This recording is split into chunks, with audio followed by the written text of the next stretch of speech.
There you go. All right, so let's get started with how to find the right marketing company. Mostafa here, and let's dive into it. All right, so purpose of this course is to find the purpose of finding the right marketing company is to find a company that could, take some time off your plate or give you more time, so you could work on your business and provide a positive return on your marketing investment. Just curious, what would you like to learn today? Is there anything specific you want me to cover here on picking and finding the right marketing company? No? Okay, I'll just dive into it. Now, as you know, I ran Precise Marketing since 2010. For the past 8 years, I worked with a variety of businesses providing marketing services. And in there, I've learned and worked with companies and businesses that worked with not so good marketing companies.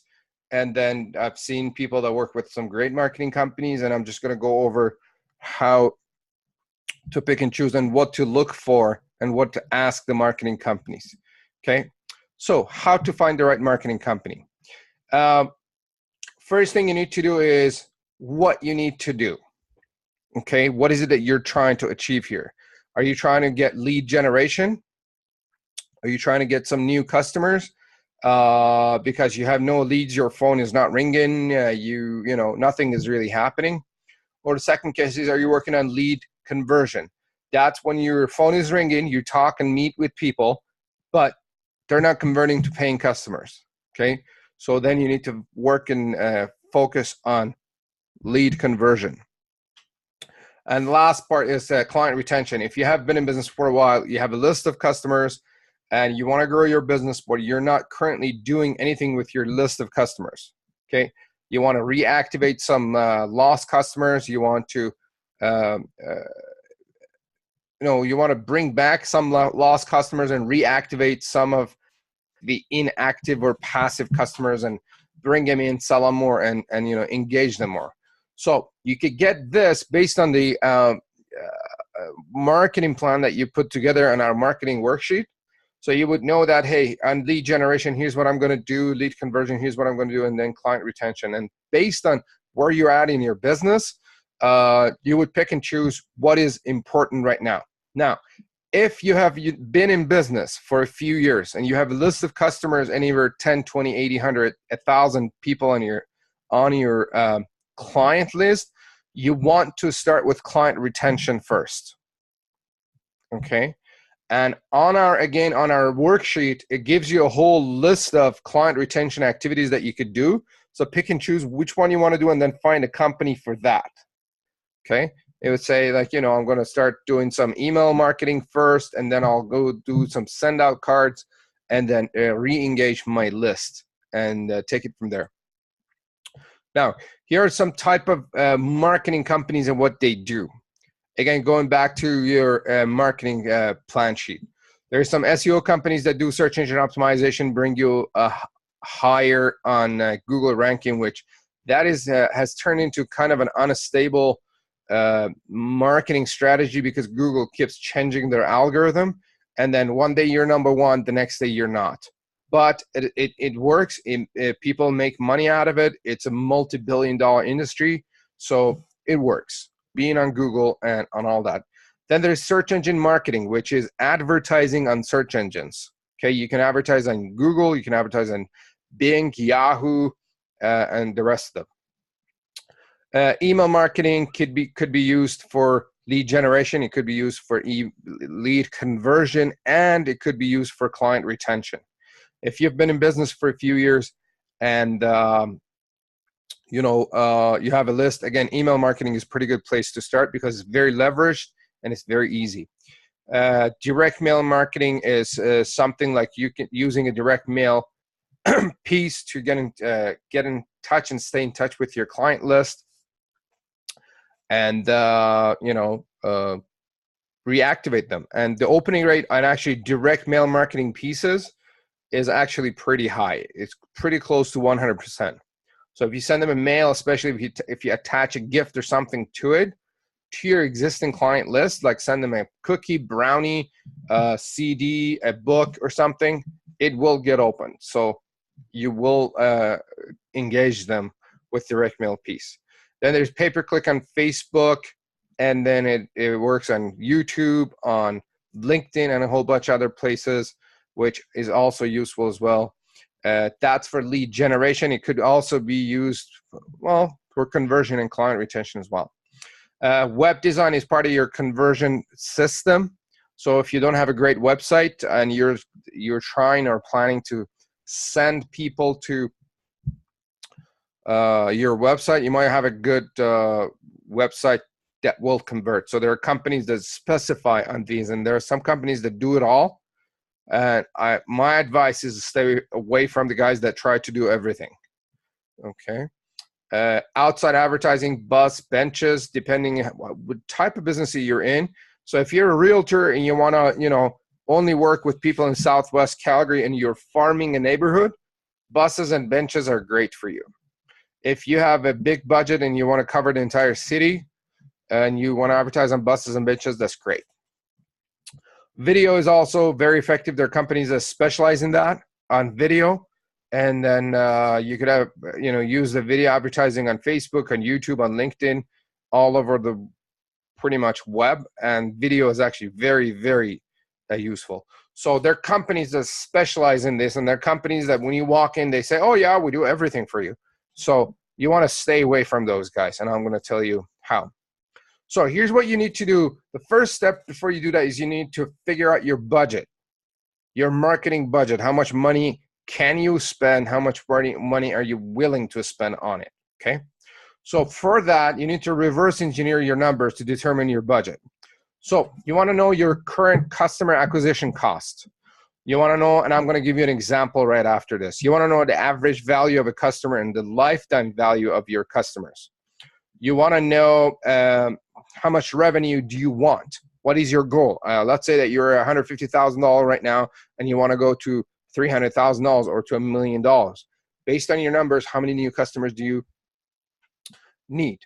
And then how much do I need to spend to get there? Which I'm gonna walk you through calculating on all these numbers. So that will give you a budget. So when you go talk to marketing companies, you know how much you're gonna spend, right?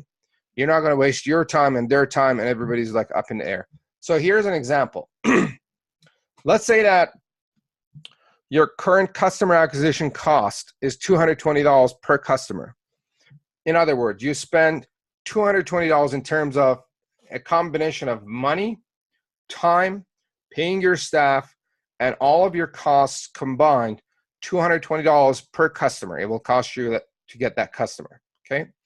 Now, let's say that you have averaged out the value of your customers for the past 12 months. So the way to do that is you grab your sales for the past 12 months and divide it by the number of active customers for the past 12 months. That will give you that number. So let's say that the average value of a customer for you is $2,400. Then there is the lifetime value of a customer. That's where you grab the cumulative amount for the sales since you started.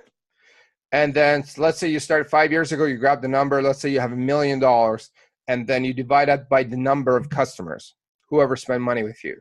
That gives you the average lifetime value of a customer, okay?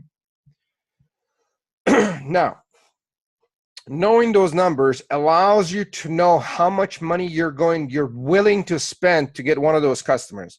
So if an average customer is worth $1,200 or $2,400 to you, how much are you willing to spend to get that customer? That's a good question, right?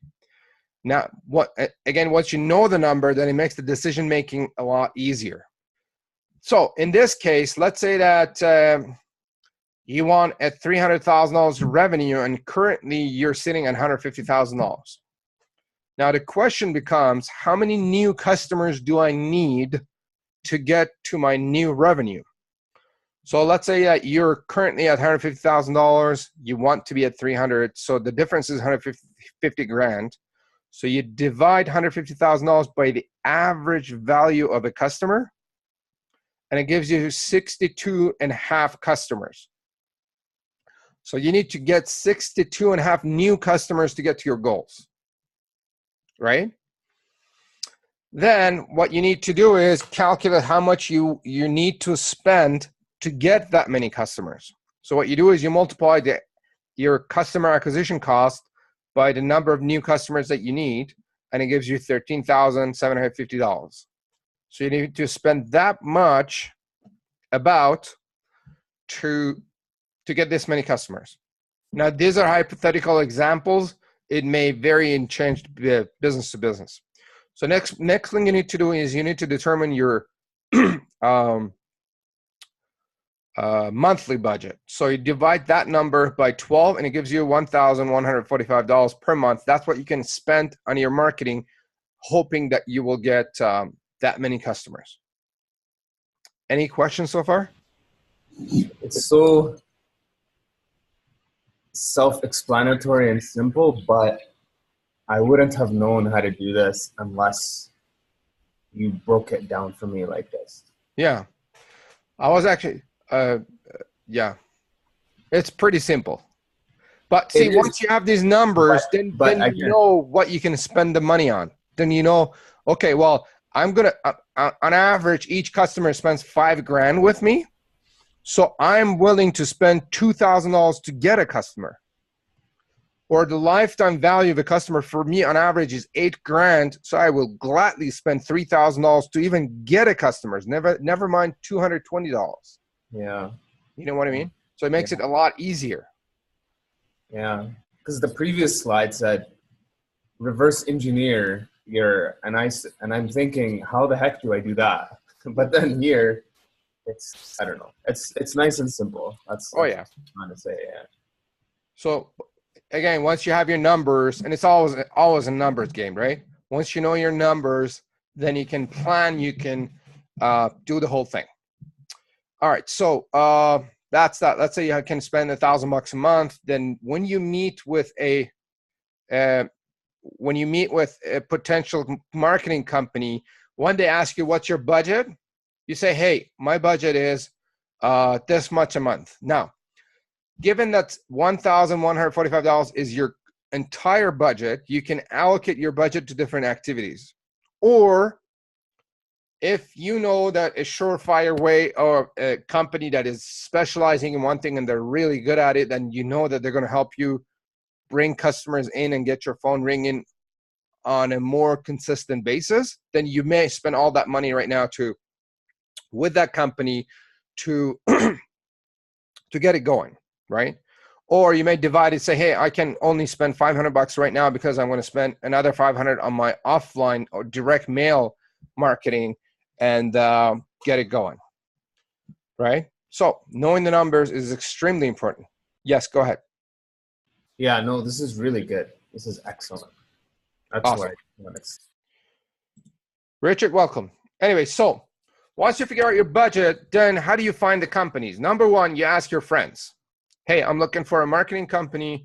By the way, the process that I'm sharing with you works with finding pretty much any type of company.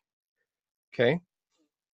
And so number one, you ask your friends, hey, I'm looking for a marketing company. Do you know a good one? Or you can ask your referral network like BNI or CIBN or Entrepreneurs Network, any of them. And then if you don't get anywhere, you can ask people on social media. So you go on Facebook and say, hey, I'm looking for a recommendation to this type of company. Who do you know? And usually people are pretty good at responding, saying, hey, I know this company, try this, try that. If you don't get anything there, or you don't get the actual type of company you're looking for, you can Google it. Go on Google, I'm looking for an SEO company, I'm looking for web design company, I'm looking for direct mail company, promotional items company, whatever you're looking for, you can Google it, and Google will give you some suggestions. Okay. Now, here's a list for what you need to do when you find one. A few things that you need to do, and you need to do some work because you're going to spend your money with them, right? And this is supposed to produce results for your company. You'd be surprised how many companies and business owners just waste their money and their resources on activities and companies and different tools that will produce no results. It's mind-boggling the amount of money people spend on stupid stuff that doesn't really work. Anyway, so here's what you need to do. Google the company name and see what shows up. Okay. Does their website show up? Does their Facebook show up? Do they have social media? What do you see on Google about them? Okay. Google the owner's name and see what you see, I guess. Right? Sometimes you're surprised with what you see. Sometimes you're pleased with what you see. There's a lot of good reviews about that person and the company and the rest of them. Next thing you need to do is you need to check the reviews. Do they even have any reviews online? They may not have reviews on Google, but they have reviews on Facebook, or they may have reviews on Yelp, which by searching their name, all of those will show up. Everything will surface and you can see. Next thing you need to do is take a look at the list of the reviews and see if they sound and look authentic. In other words, they didn't get their buddies and cousins to go write reviews for them and give them 5 out of 5s, right? And you could tell when they have like 25 5 out of 5 reviews, something is wrong. Or it could be. I'm not saying it always is, but usually for me personally, if there's a whole bunch of reviews and they get anything over 4.5 out of 5, for me, that's good, right? Because you always get the odd customer that is never happy and they will leave you a review. You know, they write a review for you and they take it from there. Anyway, next thing you want to do is you want to check their website. This marketing company, do they walk the talk? Do they, if it's a sign company, how's their signage? If it's a web company, how's their website? If it's a Facebook company, how is their Facebook stuff, right? Take a look. So take a look at this. So do your due diligence, and you want to talk to at least 3 different companies. Unless you and the first one that you got referred to or you found is really good, and you know that they're gonna take care of your business. But it still doesn't hurt to talk to more than one company and get a feel for what's possible. It gives you leverage and it gives you more maybe negotiation power. And the other thing is, don't let a referral blind you, right? I've seen people where they get blinded by a referral and they get, they lose their money. Oh, my cousin said it's good, so it should be good, right? So don't be lazy. Do your due diligence. Do not throw your money away. Any questions so far? Good. All right, so here's a list of questions that you need to ask them or pay attention to during the meeting or while you're checking them out. Number 1, do they have quick question, Mostafa?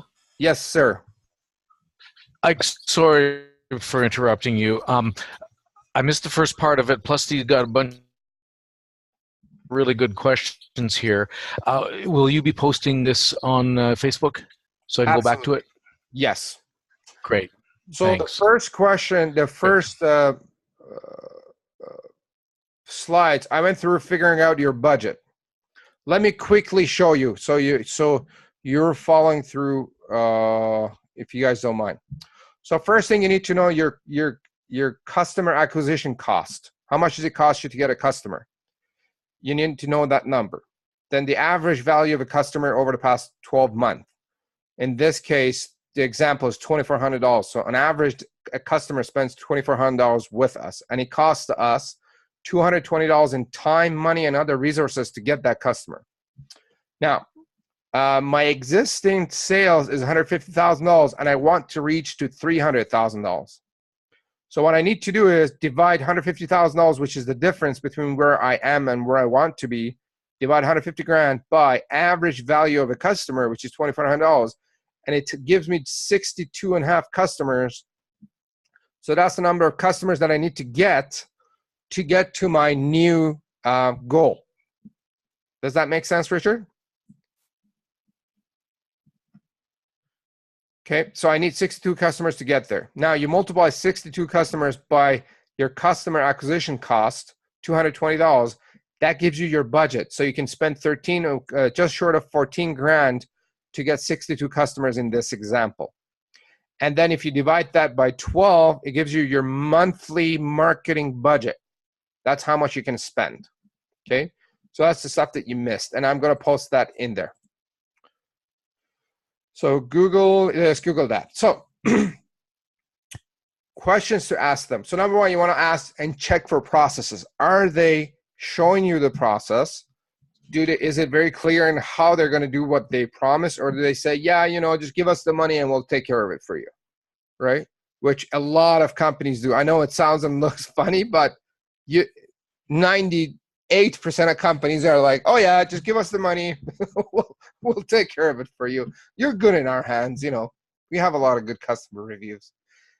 Anyway, and then do they just say that they have a process, or do they actually show you this step-by-step process? It's about clarity. Now, is the pricing clear, or is it kind of a sketchy pricing system? They sell you something and they say, oh, I sold you coffee, but by the way, the cup is not included. It's like extra $1.50 for the cup, right? A lot of people do that. So you got to be careful and answer all your questions. Next thing you want to know is how long these people have been in business with a marketing company. In today's world, unless you're doing some offline marketing, with the new guys, digital guys, you want to go with the guys that have been around maybe 3 to 5 or 6 years, okay? Unless it's a company that keeps up with the current trends and everything, because the marketing world is changing so fast and so quick that you become outdated in a year, right? So you want to go with guys that understand the market. Now, I'm not saying it's an old and young type of situation, but make sure that they're up to date with what they're doing, okay? If it's a 30-year-old company, they're trying to sell you, digital marketing, you might want to go with another company. Someone that understands the company. Anyway, how many staff do they have? Is it a one-man show, or does he have a team? If it's a one-man show, chances are it's going to be tough for him or for her to, keep up with the demand. Once they grow, things are going to go sideways. So if they have a team, it's always better. And the team could be a team of subcontractors. It doesn't necessarily have to be some, 12 people sitting in the same office. You want to also ask this question. It actually tells you a lot about them. Ask about a situation where they lost the customer, why and what happened. Engage their response, right? Did you lose a customer? Why? What happened? If they give you an honest answer, you would know if they do, right? And I guess you're checking for their integrity in there as well. Another thing you want to keep an eye on is, do they have a reporting system? Do they automatically send you reports on a monthly, weekly, bi-weekly basis? Do you get a report of number of calls, number of emails, whatever they're doing? Is there any key performance indicators that you're going to receive a report on those on a regular basis? Next thing you want to know is, do they have a tracking system? Do they track the phone calls, emails, inquiries, questions, and whatnot? Do they have a system for that? And then after that, you want to know, do they answer the questions clearly? When you ask the questions, do they just brush it off, or do they actually dig in and answer the questions? One more thing that actually has helped me quite a bit, and a lot of people that I work with, is when you're asking for references, ask for 4 references. Don't ask for 1 or 2, right? Because, for 1 or 2, everybody has 1 or 2 references. And then when you ask for 4 client references, it reduces chances of them giving you their cousin as a reference, or, So when you ask for 4, it's a different ball game. And actually do spend the time to call them to investigate. Ask tough questions. Is it working for you? What did you get out of it? Well, how many calls are you getting? How much increases did you have in your sales or number of calls? So it's not kind of like, oh yeah, he's great. You call him, yeah, he's great. Yeah, we're really happy with him, right? So you want to know specifics because you're going to spend a lot of time and money with this guy, right? And your success really quite a bit depends on this. Okay. Any questions so far in this? So this is the sense. Yes, sir. Makes sense. Yeah. So, Richard, great comment. I know it makes sense, but a lot of people don't do this. Well, you know, here's the issue, and it's a cultural one, right? You feel guilty about, I don't know, maybe Will's tougher than me. I'm just an old teddy bear. Asking the tough questions and expecting the tough answers is the hard part. I understand that, but it's not harder than losing 14 grand a year or 20 Yeah, grand no a year, kidding. right? No kidding. And we all let that happen, and I'm with you. We are always like, oh yeah, I'm not going to put this guy on the spot or ask him some tough questions, but then you end up losing. I don't want to be mean. Yeah, I don't want to be mean. I don't want to look like an asshole. I mean, Will's mean, right? So he's natural at this. But then think about this. So you lose 20 grand plus the $300,000 that you would have lost for dealing with the wrong guy. Right? So it's just not the money out of your pocket. It's also the opportunity cost as well. And if they're not asked these questions, they'll continue coasting, thinking they're doing things right. So it's almost helping them as well. Like, whoa, I better get my act together. Or oh yeah, this guy is serious. He's not some dumb customer that I could just do whatever, right? And then these stuff sounds like they're common sense, and seems and sounds like everybody would do or they should do, but a lot of people don't. Believe me, they don't. I've done this for 8 years. People show up and they just write you a check, and then they come back and complain why things are not working. Yeah. Right. Now there's two different sides to that, but we'll talk about it. Anyway, so after the meeting, and I've actually put a whatchamacallit together for you guys, a checklist with all of these in there, so you could, with every one of them, you could just go through and go through the checklist. How was their customer service? Are you happy with them? Were they on time? Did they answer the questions? Did you feel good? Were they serious? Did they look or sound like they have integrity, and the rest of it? Then did they follow up? I have seen, because for years we were bidding and proposing against a whole bunch of other customers, right? Or a whole bunch of competitions for customers, right?